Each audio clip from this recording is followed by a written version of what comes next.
अगर मैं आपसे कहूं कि बांग्लादेश के प्रधानमंत्री बनने के बाद तारिक रहमान का भारत पर वो पहला बयान आ चुका है, जिस बयान के लिए आपके मोदी और भारत बहुत देर से इंतजार कर रहे थे।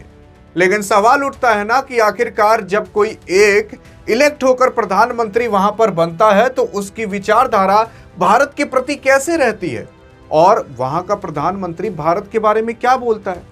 हाल फिलहाल तो आप और हम यही सुन रहे थे कि जब तक यूनुस की सरकार थी और यूनुस प्रधानमंत्री था, तब तक भारत के खिलाफ काफी कट्टर नारे लगाए जा रहे थे। भारत के जम्मू कश्मीर के बारे में उल्टे सीधे बोले जा रहे थे, हिंदुओं को मारा जा रहा था और अन्य चीज भी बोले जा रहे थे।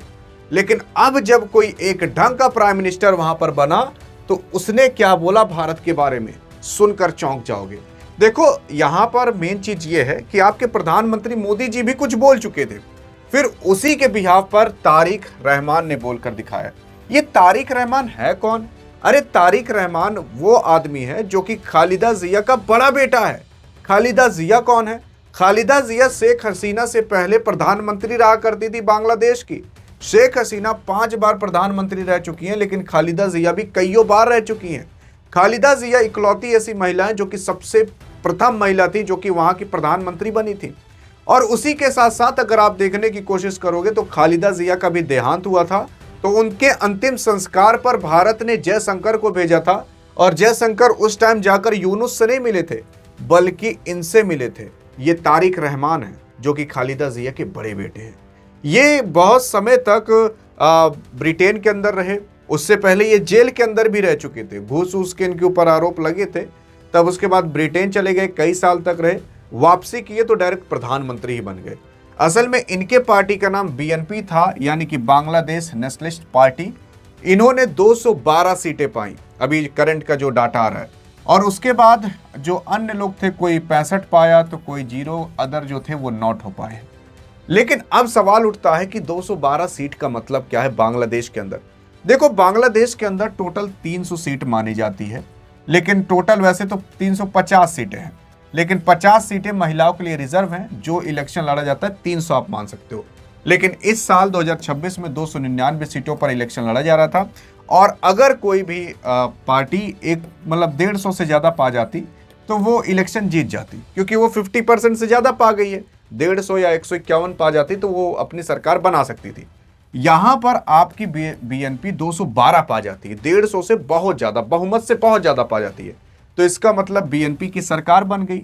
अब बीएनपी का अध्यक्ष कौन है? तो अभी यही चल रहे हैं और इसी वजह से यही प्रधानमंत्री बनेंगे आगे चलकर।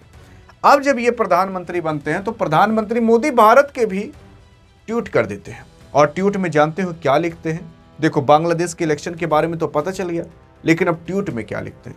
तो ट्वीट में आपके प्रधानमंत्री मोदी डायरेक्ट लिखते हैं, सबसे पहले लिखते हैं वही प्रधानमंत्री जो पाकिस्तान का है, शहबाज शरीफ, से पहले आपके प्रधानमंत्री मोदी ट्वीट कर देते हैं। कहते हैं कि बांग्लादेश में पार्लियामेंट्री इलेक्शन में बीएनपी को निर्णायक जीत दिलाने के लिए मैं मिस्टर तारिक रहमान को अपनी हार्दिक बधाई देता हूं। यह जीत बांग्लादेश के लोगों का आपके लीडरशिप पर भरोसा दिखाता है। उसी के साथ साथ अगर आगे देखने की कोशिश करोगे तो प्रधानमंत्री मोदी और भी चीजें लिखते हैं। अरे काफी अच्छा खासा ट्वीट लिखकर डालते हैं। मैं हिंदी में बता दे रहा हूं।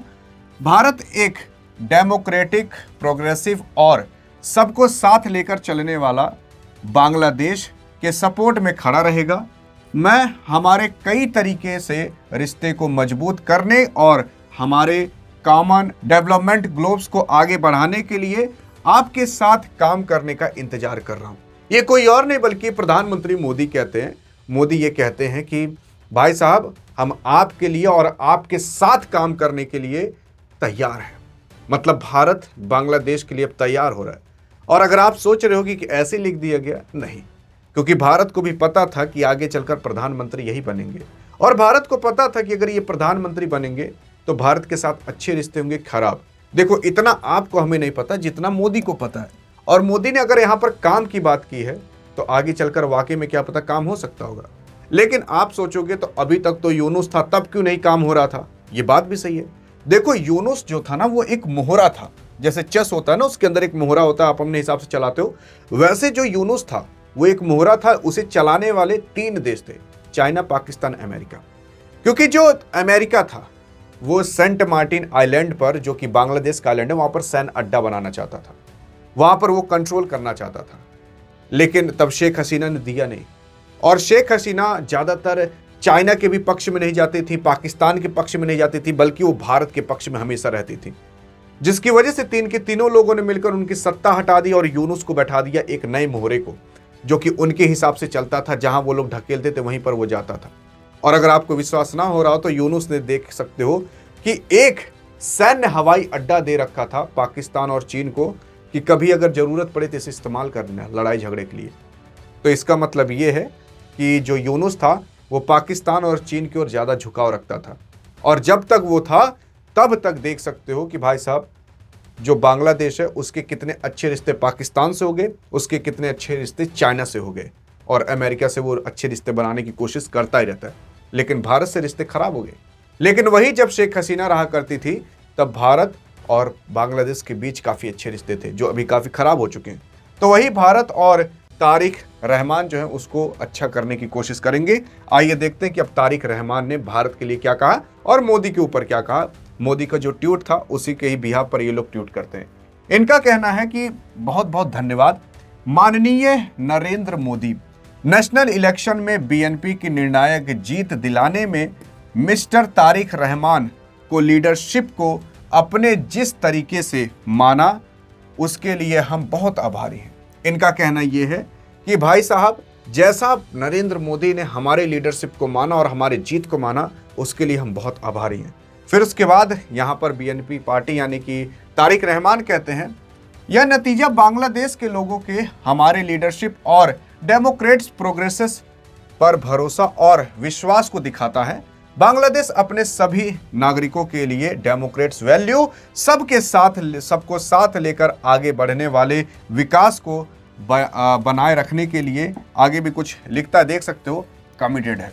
फिर उसके बाद ये लिखता है कि हम आपसी सम्मान, एक दूसरे की चिंताओं के प्रति संवेदनशीलता और हमारे क्षेत्र में शांति, स्थिरता और खुशहाली के लिए एक साझा कमिटमेंट से गाइड होकर अपने कई तरीके के रिश्ते को आगे बढ़ाने के लिए भारत के साथ कंस्ट्रक्टिव तरीके से जुड़ने की उम्मीद करते हैं। इनका कहना यह है कि भारत और बांग्लादेश के बीच अभी तक जो भी कुछ हुआ उसको अब साइड में हटाकर एक कंस्ट्रक्टिव तरीके से, एक स्ट्रेटेजिक तरीके से आगे बढ़ने की कोशिश करेंगे, रिश्ते अच्छे बनाएंगे, डेवलपमेंट करेंगे और बाकी अन्य चीजें करेंगे।